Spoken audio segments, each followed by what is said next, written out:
Hi everyone, welcome or welcome back to my channel. My name is Natalie. I recently gained a lot of new subscribers, so hi to you all. Welcome. I'm so glad that you're here. And if you're new here, I'm a beauty and lifestyle creator. In today's video, I'm going to show you how I do my everyday makeup and some tips that I wanted to share with you all on the techniques, on the brushes, on the skin prep that I do to have a flawless makeup look. This makes all the difference in my day-to-day makeup. Very glowy. Let's get into it. Also have some new fall decor going on in the background. I hope you guys like it. I have all of my makeup favorites and go-to in this vanity case right here. So the most important part of your makeup is going to be your skin prep. I swear by skin prep. Skin prep is going to be the foundation and the determining factor on how flawless your makeup comes out. So I do not miss my skin prep at all. If your skin is feeling pretty rough and textured, and if you haven't gotten to do your skincare routine yet, that's totally okay, because you can go in first with a toner pad. I have this one from Needly. As you can see, it's almost empty. But I always go towards this specifically for my T-zone, and if I feel any texture on my nose or on my forehead and on my chin, and I really want the product to go on smoothly, this is a really good option. I love toner pads. If you have dry skin and you want to hydrate properly your skin, and I recommend some milky toners. These are my favorites. This one is from Laneige, the cream skin toner and moisturizer, and then this one is from Rhode, the glazy milk. This is gonna ensure that your skin is nicely prepped and hydrated, because the last thing that you would want is some cakey, dry, flaky makeup. We do not want that. We want glowy, hydrated skin. And I would say that even if you have different skin types, you can still go in with a milky toner. Now, I'm using a new product today under my eyes, and it is the Rhode Peptide Eye Prep. This is specifically meant just to prep your eyes for makeup. Puffing them in the morning, and I feel like also using a under eye pad really helps with prep on your under eye area. I will keep using them and let you know my thoughts, but we can go ahead and remove them. And honestly, you don't need eye preps. It's not mandatory, because you can go in with these milky toners and that will be your skin prep. You can also go in with your own moisturizer. Press this into my under eyes. Now that we immediately have some glowy skin prep underneath, we're gonna go in with our primer. Some people use primer, some people don't. I use primer, but I use very little and very thin amounts of primer. My two favorite ones I always go towards are these Stay Cool Primer Stick and the Glowy Makeup Serum. This is in a stick formula, this is in a liquid, because they create a very thin, nice layer for your makeup. I'm gonna go in with e.l.f. today. Chin, my T-zone. And it's gonna really help your pores seal off, because you don't want your heavy pores showing. But that is all for my skin prep. That is all that I put on. One that I've been using and loving lately is from Makeup Forever. This is their Super Boost Skin Tint. I don't really use foundation for my day-to-day wear. I like something that's hydrating. Also really important to know if you like your makeup heavy or not. This is more if you like your makeup lightweight. Now, I swear when it comes to applying my makeup by using brushes and tools, a good dent brush. This one is from Basma, and just blend that into the skin. You don't want to drag it too heavy with the heavy hand, but just really lightly brush it in. If you do have some areas where you want more coverage, you can apply more skin tint. And that's all for how my base is looking. As you can see, it's looking very glowy, not just because of the skin tint itself, but because of the skin prep that I did underneath. I use the NYX brow pencil. It's really nice if you want just like those small little strokes of hair. Also, if you have a lot of eyebrow hairs like me, you don't want to put on any heavy eyebrow product, because then you're gonna have really thick eyebrows and it's gonna turn very quickly into a heavy glam.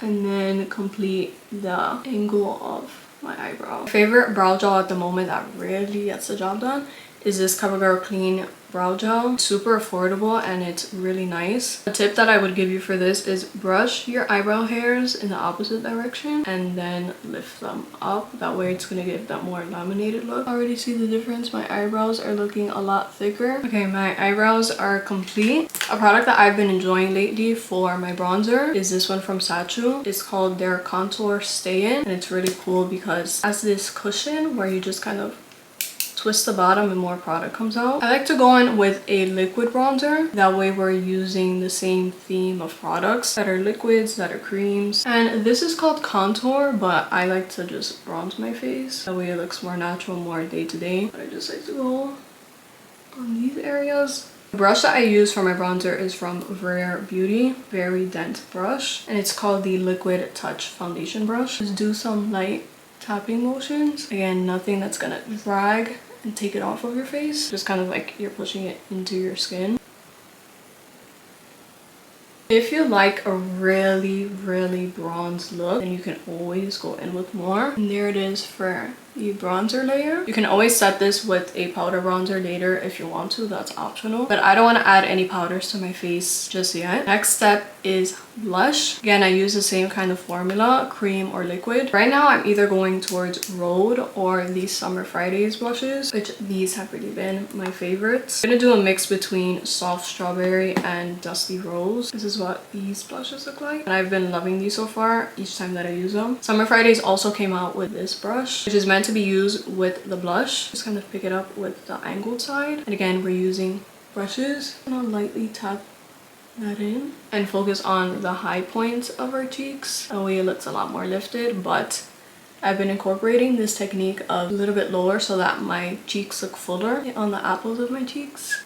Again, light tapping motions. And this brush, I love it because it's so soft. This is where you can determine if you want to be light with your blush or if you want to do some blush behind this. I like to do a healthy medium, some now and then some later after I set my face, just to bring back that color in. How could I forget my concealer? I've been doing my face this whole time and not my concealer, and I love this one by Kosas. So I have two different shades because I use concealer kind of like as my base on the days where I don't want to wear makeup but I want a little something. Shade 05W. It also matches my skin tone. And then for brightening I use 3.20, and this is gonna really brighten my under eyes or any other areas. I'll first go in with my skin tone color and do these areas just for lifting and more coverage, and then mix in my brightening shade. And this is what your concealer should look like. I used to use a sponge for my concealer, but I've been doing a brush now, and I feel like it really helps with the evenness and just having one layer of everything as opposed to packing everything on layer by layer, because that's when your skin is gonna look really cakey. So this has been my favorite concealer brush from Morphe. It's also very dense. Key to a makeup like this is using dense brushes. I also like another brush that's from e.l.f. I'm gonna insert a picture because it's not anywhere near me right now, but just let this sit in for a while and then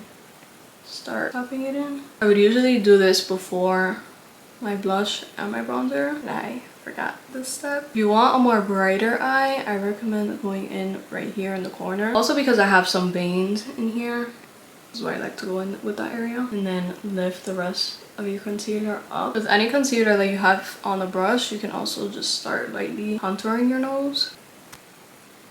Another tip, any extra concealer that you might have on your brush, just go underneath your bronzer / contour. Just clean that up so that way you have a more defined line. You also want to use the brush to blend in any harsh lines that you might see, because we do not want any harsh lines. So this is what my base is looking like so far. Very even, one layer. If you do have very dark under eye circles or you have a line like me that sometimes gets very hard to cover, you can go in with more concealer. So you take the brightening shade and put it on the back of my hand because I don't want to directly apply it and create a thick layer under my eye. Just use the brush, pick up product, and then just go in on those areas that you want to highlight or cover. There's so many different kinds of powders that you can use. If you did a really heavy hand of blush, you can use a pink powder. Love this one by One Size. If you want something natural, go in with something that's more of your skin tone. It's more of a nude medium shade. And then if you want something that's gonna brighten your under eye, use a kind of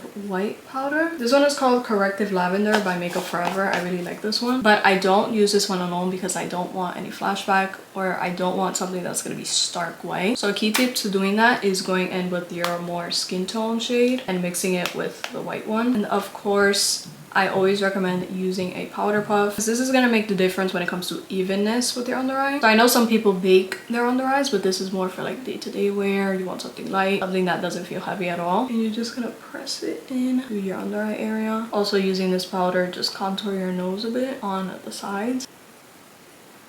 And then use the same powder and technique for any other areas of your face that you want to powder up. Again, I like to create this really sharp line under my bronzer, and then I'll just powder my T-zone. I don't get oily much because I have dry skin. So key tip, if you have dry skin, don't put on too much powder. And if you do put on too much powder, then you can always go in with a setting spray where it's gonna really sink in those powders into your skin and remove any harsh lines of powder that you might have. But that was with the regular powder shade. Now I'm gonna go in with the brightening shade. Tap it just in the corner, just from a normal skin tone to brightening. Now we're just gonna move on to our lips. We're gonna remove the lip prep that we added on, any lip balm that you decided to wear. And my favorite lip combo does not change much. I always, for my everyday makeup, go in with a brown lip liner, the Makeup Forever Limitless Brown, just because I kind of have a two-tone lip shade. Some people have very pink lips, so if you have pink lips you can do a pink lip liner, but my lips are kind of darker on the outer parts and more pink in the middle, so a brown lip liner really defines my lips. And then I just like to smudge it out to create a more natural look. And then depending on the day, I'll either wear lipstick or just a simple lip balm. I'm gonna use some Rhode Peptide Lip Treatment in Salted Caramel. This one's my favorite. These are a nice gloss. If you wear gloss on your lips, and if you have a well hydrated, well done makeup, then it's gonna all come together and look very natural. As you can see, I have not put on mascara, and I leave that for the last step because this is a time where I use my setting spray just to melt and set everything together on my face. Because if you do mascara before setting your face, then it's gonna run onto your under eye, and we do not want that mess. So I just recently learned that and I stopped doing it.